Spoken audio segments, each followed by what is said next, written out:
alágbẹ̀dẹ ìṣẹ̀ǹbáyé Ifá ní alẹ́lẹ́ nítorí oko wálé adífá fún ìpìlẹ̀ tí sẹ̀gbẹ́ ògiri bí ìpìlẹ̀ bá ti dára ògiri ò ní yẹ̀. àwọn ọmọ Odùduwà àwítúnwí kan ò sí bá a bá ti jẹ́ kásá wa ó parun èèmọ̀ ò ní wọ̀lú ojàre. ìgbà ńlá ní sọba gbọ́nmigbọ́nmi akèrègbè gbàǹgbà ní sọba gbọ́ndògbọ́ndò níbi ká ṣe ohun èlò táwọn òòṣà àbáláyé ń lò tó fi ń tùbà tó fi ń tùṣẹ́ nílẹ̀ yìí àti lókè òkun iléeṣẹ́ ọba àdàrà tẹ́ḿpù ilẹ̀ alágbẹ̀dẹ ọ̀run tí bàbá mi òkè fi rán sórí òkè ìpẹ́. blacksmith bí àṣà olóyìnbó lóríṣiríṣi ni wọ́n ń rọ nílé iṣẹ́ wọn.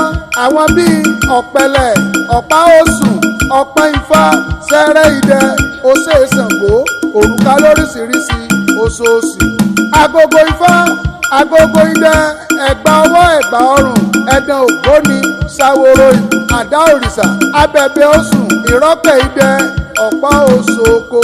mélòó la fẹ́ kà nínú eyín adípèlé tí ń tiléeṣẹ́ wọn jáde ilé ọṣẹ́ ọba àdàrà tẹ́ḿpù.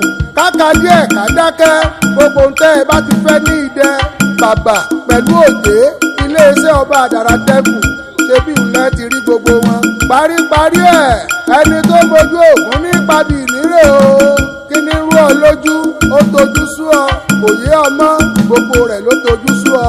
ń ọ̀rọ̀ náà báyọ̀ pátá à ń mí kanlẹ̀ nígbà gbogbo iléeṣẹ́ ọba àdàrà tẹ́ḿpù wọ́n bá yín bí Ifá léèrè Ifá wọn kì í fi bí péré kì í fòlòlò fọhùn. yẹ wọ́n wò kó gba lẹ́tà ayọ̀ lónìí kàn sí wọn kó rí bí bẹ́ẹ̀ ṣe ń lọ.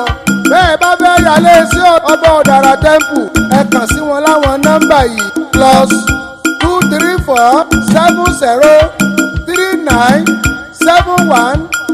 +2347039715128.